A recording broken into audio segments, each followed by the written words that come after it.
Welcome to Responsa Radio, where you ask and we answer questions of Jewish law in modern times. I'm Rabbi Avi Killip, Executive Vice President at Hadar, here with Rabbi Ethan Tucker, Rosh Yeshiva at Hadar, a center for Jewish learning and community building based in New York City. You can check us out and learn more at hadar.org. The question that we are going to look at today is about a ritual, a Jewish ritual. It's a particular subset of sitting Shiva. And I would guess, in my completely non-sociological study, but just my guessing from my head, that this is maybe a Jewish practice that more people know about and are perhaps familiar with. And I think for many Jews, the practices that we have around mourning can sometimes be people's, maybe not their favorite part of Judaism, but it's one of the places where people feel that it's the most obvious that they are really getting something from their Judaism, and getting something that they wouldn't have otherwise. Yeah. The questioner writes, I know we are supposed to cover mirrors during Shiva so as not to care about our personal appearance. And here's the modern part. If one has a Zoom Shiva call, which many people nowadays do, is keeping yourself on camera where you can see yourself considered using a mirror? Should you block the camera? Should you just ignore your own face if possible? So we have sort of two parts here. The first part is the person is saying you're supposed to cover the mirrors during Shiva. I would love to hear a little bit about what that practice is. The questioner is giving us one explanation so that you don't care about your personal appearance. I'm curious what the reason is. And then we have this secondary modern part of the question, which is, what do we do about Zoom Shiva calls? Well, let's start where you pointed us, which is what is going on with this practice of covering mirrors. And maybe even just start with telling us what the practice is. Yeah, the practice is generally, at least as understood today, as practiced today, pretty much you go around the house and you cover up all the mirrors with a sheet, or sometimes if that's not feasible, you're taping something over it, but essentially to block the surface of the mirror that you would otherwise look in and see your reflection, the reflection of other people. This, I agree with you, is very widely known. It's one of the things often people who may not otherwise know all the details of traditional Shiva observance, there's some sense of, I got to light a candle and I got to block up all those mirrors. And so it's actually surprising that if you search for the origins of this practice, you will not find it before the 18th century. Now, I know, to most people, it's like, 18th century, that's very old. It's downright modern times. We're old hands on this show of knowing that's like yesterday.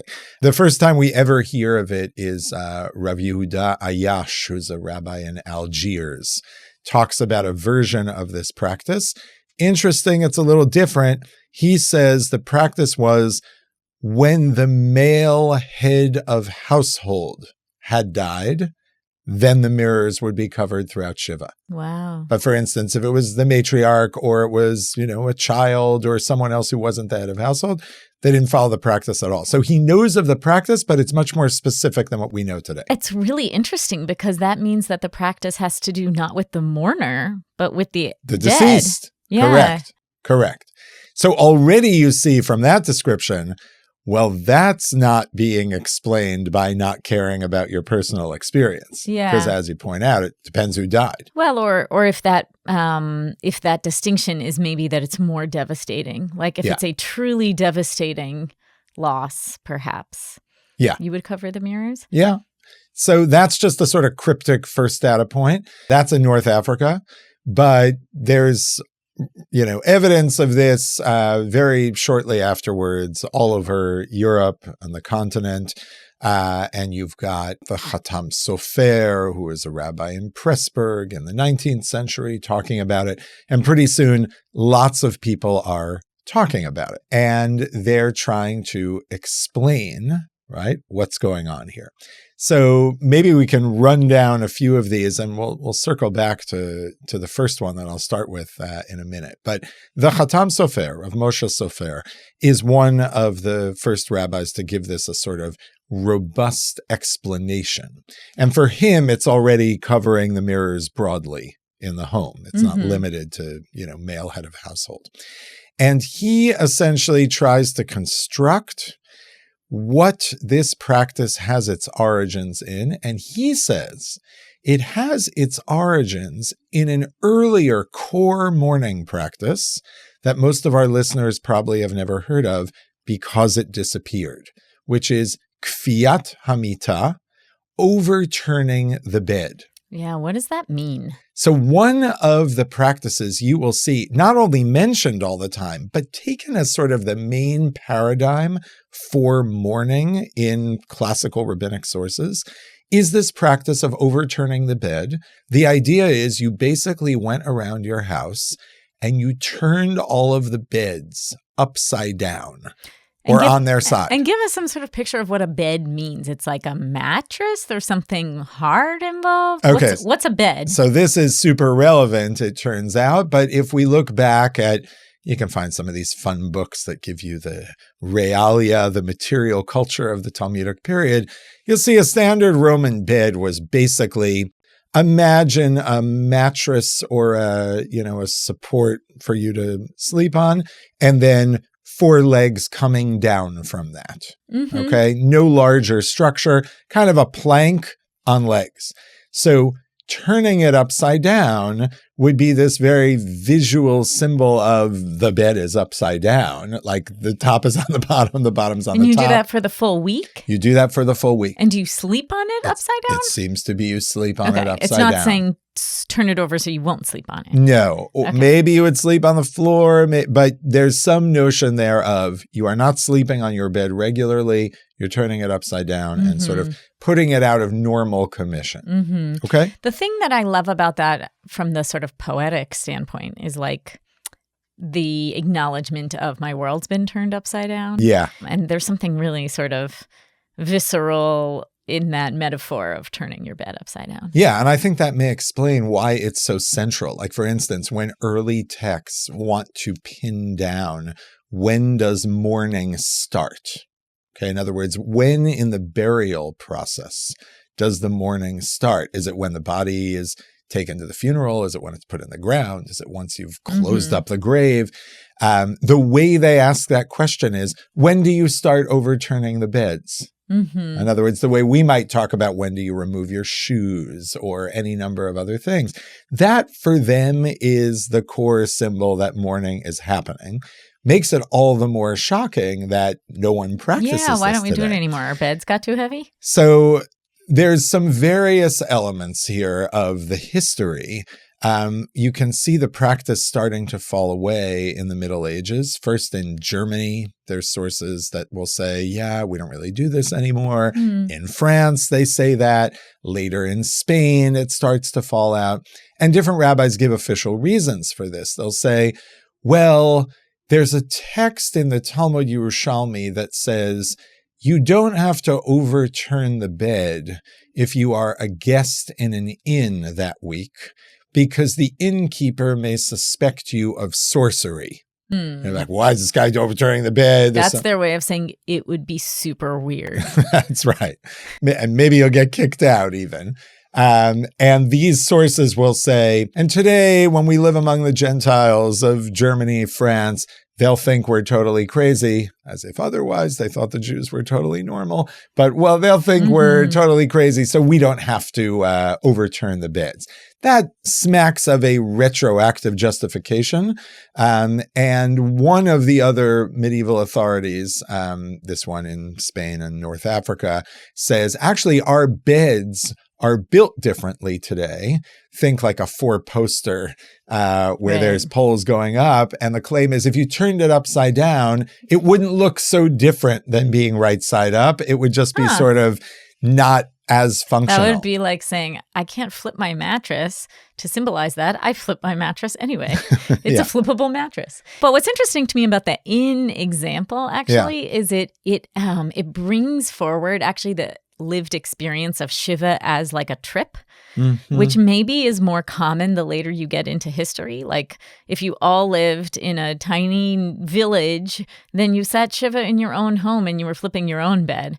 Whereas many people now, like many of us, when we are mourning our parents, we don't live in the same place as them anymore. And we have to travel to go to the place where we're sitting Shiva. And you very well might be sitting Shiva in an inn, sleeping in an inn or sleeping in someone else's home that is not your home, in which case maybe you know that you're sleeping in the wrong place. Like you don't need to then do the extra activity. Yeah, that's interesting. You're giving us sort of the next way station on this journey of a practice has disappeared. How might I make sense of why it is that way? And that could be an even more modern take on why it wouldn't make sense for us, or at least for some people in some circumstances, to adopt it. Okay, but how do we get to mirrors? So the Khatam Sofer latches on to this practice, first of all, because I think he's got a relatively new practice that he's kind of puzzled by or searching for a basis for. And he's got an old practice. The mirror practice. Which is the mirrors. And then he's got an old practice, which seems very normative, that has disappeared. So he's sort of attracted to the idea of maybe this discontinuity on both ends is actually a continuity in some way. But there's another thing that he's intrigued by, which is Bar Kapara in the Talmud, when describing and talking about overturning the beds, says, death represents the disappearance of the deceased's image from the world, and the overturning of the bed represents overturning the divine image. It's kind of what you said before about the world turned upside down. The idea is something unthinkable has happened, which is kind of a microcosmic element of God has died. That is to say, a person. Right. And if the bed is sort of the resting place of people, then turning the bed upside down feels like it is a fit way, at least according to Bar Kapara, to mark the magnitude and the tragedy of the moment. Right. So it's unrest. It symbolizes unrest. Yes. Whereas a bed would have symbolized rest. Right. If you pay attention to the language that Bar Kapara uses, and if you think about how in general rabbinic texts talk about human beings being kind of like God, it's the notion of the image of God, right? The picture, the visage of the human being, actually, on some level, is sort of how you capture God. And the Khatam Sofer says that actually one element that this new version of overturning the bed is recapturing is the idea of, I don't want to look, or I have to confront the fact that an image of God was lost. So I'm avoiding looking at reflections of my own image in that time. So I've lost the God that was reflected in the person who died. And therefore, the reason I don't want to look in the mirror in this explanation is because I don't want to see God in myself and remember that God is not anymore in my loved one. Something like that. I think you're actually beautifully taking the Khatam Sofer even one step further in terms of playing it out. But that's, I think, what he's aiming for. You're, of course, seeing other people in the Shiva house. You're looking at human faces all day. Right. But there is something where, for people to look at their own face is, maybe you could even say it's sort of a reassurance of the ongoing divine image that's in me. And this is not a time to be reassured. It's also just such a good explanation of like, why do we do rituals in general, right? Is that grieving or mourning is something that you can't see. And both the overturning the bed and covering the mirrors are ways of making what would be totally invisible visible. So the Khatam Sofer plays on that. One thing of the mirror is looking at an image of God at a time where you're confronting the loss of an image of God. And then he ties it in another way to the overturning of the bed. And he really quite surprisingly, I think amazingly, brings it to a totally different midrashic locus. I have a feeling you'll like this one, which is he says, mirrors, where else are mirrors? And he thinks back to the tradition about the women who bring mirrors as a gift to the Mishkan, to the portable sanctuary in the desert. And they were just told they brought them, and that was the basis for the kior, for the sink, the laver in the tabernacle. And the Midrash comments, what were these mirrors? And it says these mirrors, which are described as the mirrors of the tzovot, those who, it's almost like the language of being a general in an army, but in the feminine form. These were the mirrors of women who, when they were in Egypt, when the people were in Egypt, essentially the men had completely despaired of there being any future in slavery, and essentially had refused to participate in any intimate activity that would lead to procreation. And the women in this midrash essentially made themselves beautiful, attractive, would bring these mirrors and kind of come near their husbands and say, look at me, don't I look so amazing? Take a look at me in this mirror, I'm looking at myself. And essentially seduce their partners into being intimate with them. And as a result, you had armies, legions of children that emerged, even while they were in the depths of slavery. And this was sort of the sign of the vitality and endurance of the Jewish people in their lowest moment. And even though the Midrash says Moshe was initially skeptical about, why are we having these mirrors? Mirrors are a thing of vanity. Yeah. I don't want them in the building of this, this holy space. God jumps in and says, this is the best gift that anyone brought. Yeah. So to me, this midrash, I would think would lead us to the opposite conclusion. Like if you were to say, and that's why we bring extra mirrors into the house at Shiva, because it reminds us of those who are still alive, because it's a weapon against despair. I would expect this midrash to point us directly in the opposite. Good. So here's the brilliant last move of the Chatam Sofer. He says, yeah, but covering the mirror is like overturning the bed. Overturning the bed during Shiva is a sign that the seat of intimacy is inoperative this week. That's both a technical thing, which is sexual intimacy is forbidden to the mourner during Shiva, but also a symbolic piece of we'll get back to the rebuilding of life in a bit, but actually during this week, we're sitting with the destruction and the loss. And so the best proxy that we have for overturning the bed is covering the item that symbolizes in our tradition, in this midrashic tradition, encouraging people towards procreative intimacy. Yeah, it's interesting. The questioner had said, so as not to care about our personal appearance, but this explanation is actually going a little bit further. It's almost like you should ugly up. Yeah. And you're not going to let yourself do that if you have a mirror there. Yeah. But really, actually, you should. Like, you should actually be going in the opposite direction from putting on your makeup. Yeah, that's at least how the Chatam Sofer takes us through this. And so again, he says, this is really just the modern day overturning of the bed. It's got these two resonances, and it sort of solves two problems at once. One is, where did this crazy mirror practice come from? And where did that core practice of overturning the beds go? And the idea is essentially the latter transmuted into the former. You simply had an ancient practice which we were no longer able to do or wanted to do for various reasons, but we found a replacement and it does the same job. It's a cool connection and a brilliant read. It doesn't feel to me like it totally represents the way we practice today, in that we make no distinction between are you married? Right. Are you young? Are you old? Why was it your spouse? Again, as you said, if it's your spouse that died, you certainly would not need to cover the mirror in order to avoid having sexual relations with your spouse. Right.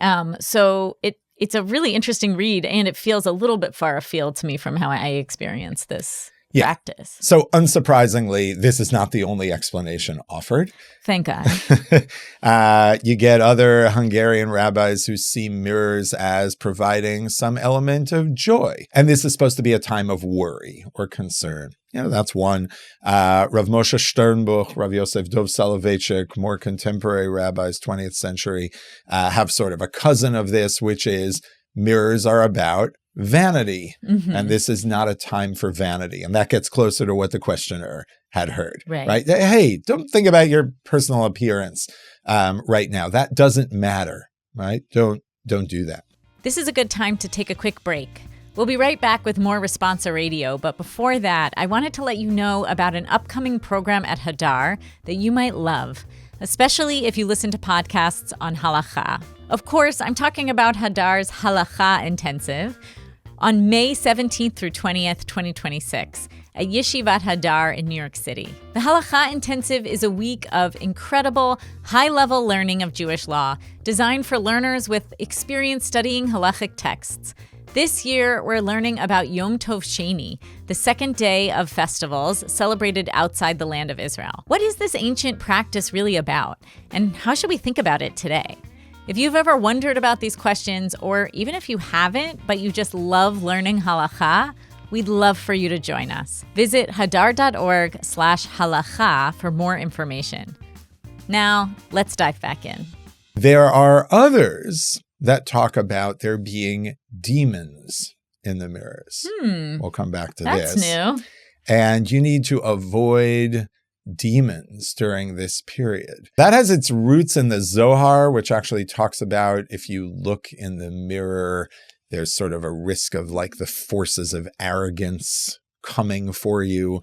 Rav Yonatan Eibeshutz, a later rabbi, talks about there being a ruach ra'ah, some kind of evil spirit in all reflections. Yeah. And then you'll also get people just talking about mazikin, about demonic forces. We'll return to this explanation in a bit, but that's another one you will commonly hear. Essentially, it is, often this is said with derogatory tone, it's a superstition, in scare quotes, about evil forces that will come to get you. I, first among equals, love to dismiss demons and say, oh, how silly does that sound?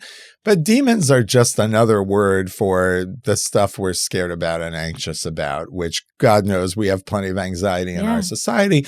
It's a different language, right, for talking about that. And that's just, I think, important to know. I'm totally here for that explanation, actually. And I think it to me, of all the things that we've said, that one, although it could sound like the silliest, is also perhaps the deepest, I think, to say, like, don't look in the mirror because you might just freak yourself out. Mm-hmm. Like, you don't want to become overwhelmed in this moment and looking at yourself in the mirror, facing up to the fact that your life is going to be different now. Like, it's just, that's going to be really hard, and you don't have to put yourself through that. Rav Ovadia Yosef and a number of Sephardi rabbis before him, they just try to explain this as this is part of the laws of tefillah. Actually, there are a much broader set of comments of you are not supposed to pray while looking at your own reflection. One of the concerns is it looks like a narcissistic act of bowing down to yourself, right? Praying to yourself. So there's a general taboo of you shouldn't daven the Amida. You shouldn't be praying things when you're looking in a mirror. And guess what happens in a Shiva house? There's a minyan there. Yeah. There's davening there. Here, too, we could ask your question of, do the parameters of the practice match the scope of the purported reason? Right. Meaning, is it only in the room that you're praying? Or maybe then I should only cover them up when I'm actually praying, which is very little of the day. Yeah. But there is here a notion that, no, this is just a functional element of running a davening space in a home. Yeah, I like that. These different explanations really point me in totally different directions, right? If I'm covering the mirrors to diminish my joy, that feels so different to me than I'm covering the mirrors because I'm making my home into a place of prayer. Mm-hmm. And that might be something that I want to do even more than just during during Shacharit or during the Mincha Minyan, right? I might want to say like, it's like a signal. I'm not going to leave my house and I might need to pray at any moment. So I better cover the mirrors so that I have that ability to pray. It's also, it is the same as I shouldn't like maybe see God's face in the mirror, but different, right? It's like, what am I going to see in the mirror? Is it God or is it a demon? Is it joy or is it a fear? But also to be able to say like, actually, maybe this is about prayer.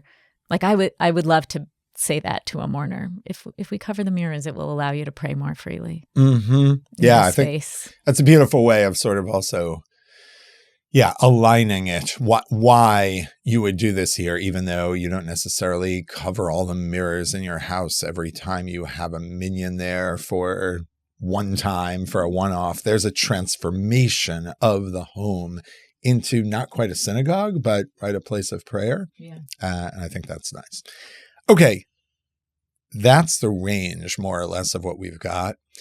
Tzvi Ron writes an article in Chakira, periodical about halacha. Really interesting article on this topic where I think he shows pretty convincingly that this practice is definitely from the non-Jewish world. And it is based on superstitions, whatever we want to call them, of the deceased being captured in images of mirrors and the like. That is to say, you are somehow worried that mirrors kind of pick up these images, like from the outside world, and they trap you, or there's a fear. Right. I think this is part of the amazing thing of a mirror. You're like, what? Am I in the mirror? Right. It sort of feels like you're in the mirror. And well, if I'm alive, I can look in the mirror, be in the mirror, but then I can sort of get up and leave. If a mirror is around someone who has died, will their reflection get trapped in there? And they won't be able to go to their eternal rest or whatever it is. That is to say, if you think about not just the Shiva period, which is after the burial, but you think about a practice of people being concerned, the person has died in the home. Right. Maybe one of the very first things you do is cover all the mirrors. Right. And the reason you're doing that in this case, back to it's not about you, it's about the dead, is it's to let go. It's to tell the dead, it's okay, you can move on. You're not going to get stuck here in this mirror. Yeah, and maybe also so they won't haunt you later, or right. There's any number of possibilities. The main thing that Ron shows is that this is a practice in Celtic Ireland, off in the Far East. You find evidence of it in China. You find it actually across a wide range of cultures, such that if you take the evidence with seriously, this reason, or the different cultures have different reasons? No, just an anthropological, testament to it. Yeah. For Americans, perhaps the most important testimony to this effect is there are clear testimonies that when Abraham Lincoln died and was, instayed and getting ready to be buried, one of the practices was to put drapes over all the mirrors. Yeah. So then that puts a very different spin on the story. We'll get to the Zoom component in a minute, but I just want to dwell on this. If that anthropological historical analysis is right, then we actually have to see the work that the Khatam Sofer was doing in explaining this practice as a continuation of overturning the beds and of following up on Bar Kapara and the human image and the midrash of the women in Egypt as not really just an explanation, here I'm telling you what it is, but a kind of spiritual, textual appropriation, reclamation in a certain way of a practice, which we might say with a historical lens has a very different origin. But the Khatam Sofer is answering what is often the more important question, which is, Jews are doing this. Is there a way I can understand this practice as being continuous with and fundamentally enhancing of our internal Torah tradition? Yeah, it's really interesting. So where I started by saying Shiva and mourning practices are one of the clearest places where we see that Judaism is a gift.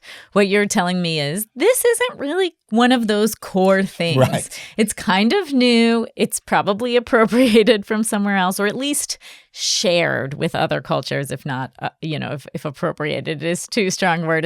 It's ours also now, clearly. But that this isn't really, we might say, actually, Shiva is itself the gift. And the concept of the timing and the concept of not going out of your house. And but the mirrors thing is maybe not the core practice here. Yeah. Narrative of origin is not necessarily the same as narrative of meaning. And in terms of like minhag versus halacha, in terms of practice or custom versus law, let's say I have a really big mirror that's hard to reach or something, or I really I don't have the energy to do this practice. I'm not, tall enough, or whatever the barriers, like how much should people take this practice as something they must do versus, a custom that you can do or not do? Yeah, look, it gets taken pretty seriously over time, as the questioner indicates, and it shows up in codes, later 20th century codes that are telling you what to do. They will talk about covering the mirrors. They may then have some range of explanation of what it's about. I think mourning is probably the most difficult area to draw a bright line between halacha and minhag, that which is statutory required, whether or not you want to do it, as opposed to, well, this is a lovely practice if you'd like it. People tend both emotionally not to feel that way. They're like, if this is what happens, I want to get it right. Yeah. And also the halachot in this entire area of practice are themselves tied in with all kinds of mythic assumptions, leanings about how are we constructing this space between life and death. So the listeners have the analysis and can do with that what they will in terms of understanding where does it fit in. I'm not going to tell you this is something that Rabbi Akiva would have recognized in any way. But that said, I don't think it's our place to belittle or marginalize this practice. But the questioner, maybe we can go there now, gives us a good way of kind of probing, well, what do we think this is about? And in good rabbinic fashion, can you give me a boundary case that will test that? Yeah, great. Okay, so let's get to that, right? The question here is about Zoom and seeing yourself on Zoom. I'm curious if you want to give us maybe like a word on Zoom Shiva in general, and then what do we think about this camera situation? Yeah, I mean, look, Zoom Shiva is often just a necessity. It's an extreme in COVID where that was the only way to visit. In principle, we say that, of course, I'm saying this not really even mainly halachically, mainly intuitively and anthropologically. Being in present, face-to-face, seeing people 3D, their whole body, that's always better. There's always a value there to the extent one's trading off between those two. I think that's obvious. But it's also unequivocal that, yeah, of course you fulfill the mitzvah of visiting the sick over Zoom. And of course you fulfill the mitzvah of nichum avelim, of comforting the mourner over Zoom. Like all mitzvot like that, there's gradations. You can do it half-heartedly. You can do it more robustly. So that's just become, a part of our landscape now. I think overall it's a blessing when it doesn't replace, right? That is to say, people who can be there in person to be there. So to take it to how to think about this is where the kind of halachic analysis we've done here really matches what poskim, what the great authorities will often do. They'll say, well, what's the practice about? They'll come up with like 4 to 5 different reasons. And then they'll say, well, depending on what you think the reason is, it'll make a difference in this or that case. So if I just run through that here, we're asking, do I have to worry about seeing an image of myself on Zoom when I'm in Shiva? So if this is fundamentally about prayer, as that last theory offered, then it's not relevant. Like you're not praying on a Zoom call. We're not getting into Zoom minion. Yeah, I was going to say, now that this makes me think maybe if you join a Zoom minion, you should hide your self-view. Hide self-view? Yeah. I think that is probably right. But for the purposes of Shiva, so that's not really relevant then. That's not the prayer space. If it's about, looking at yourself to make yourself look good, I think even people that have a less jaundiced view of self-view on Zoom than you do, that is not where you go to pretty yourself up. Your Zoom. I don't know. I'm not like turning on Zoom to put makeup on. I don't know anyone who turns on their computer camera. I mean, you're checking your hair maybe for the call, so maybe. But I don't think that's really central. That's not what the tool is about in the way that's what a mirror is about. Demons? Maybe. I think the main one is the seeing yourself and seeing yourself as an image of God. And that's what the questioner, I think, maybe intuitively is asking. The focus was on vanity based on what they had heard, but a little bit of a taboo of like, am I supposed to see myself? Right. And that might have some weight. That is to say, even if you don't go with the Khatam Sofer's full historical explanation here, if Bar Kapara, in the explanation of the overturning of the beds, at the end of the day says to you, we are marking a time of wanting to confront that an image of God has been lost. And you feel powerfully that when you look at your own image, something about that is being elided, evaded, blurred. I could see someone saying, I am very careful to turn off self-view during Shiva because I'm actually trying to sit in that space of, I don't even know what I look like. I don't know what state I'm in. I'm not looking at face features that look like my parent, et cetera, et cetera. So I do think it's worth just pointing out, the questioner had said, should you block the camera? That sort of what we're leaning towards is hide self-view, right? But not block the camera, actually, because part of Shiva is that other people can see you. Yes. And so that's like really not the direction that we're going in to offer that. I think that's right. You would be downgrading their ability to provide you a full sense of comfort if you block your camera. It's just about the self-view. And I'll say here, I think this is an area where using your instinct makes some degree of sense because there are both so many explanations and the origin is so unclear. Here's the guideline I would offer. If there is a strong functional reason to make sure you can see what you're projecting, like you might be holding up a photo album or a news clipping. And for that, you actually sometimes need to orient yourself on your image. Oh, is this in the picture? Can you see it? Right. Et cetera. I would not worry about this at all. Like I would not treat this as a taboo under any theory that you can't do that. But if you self-diagnose that I am getting some degree of comfort from looking at my own face, then maybe hide self-view. Sort of like comfort or discomfort, maybe. Either way, hide self-view. Yeah, that there's something there. You might want to hide self-view. The other thing that I think is different is that if I can see myself on camera or not, no one else can really tell. We were saying the prayer, it makes it look like a prayer space if you cover the mirrors, but now it makes it look like a Shiva house.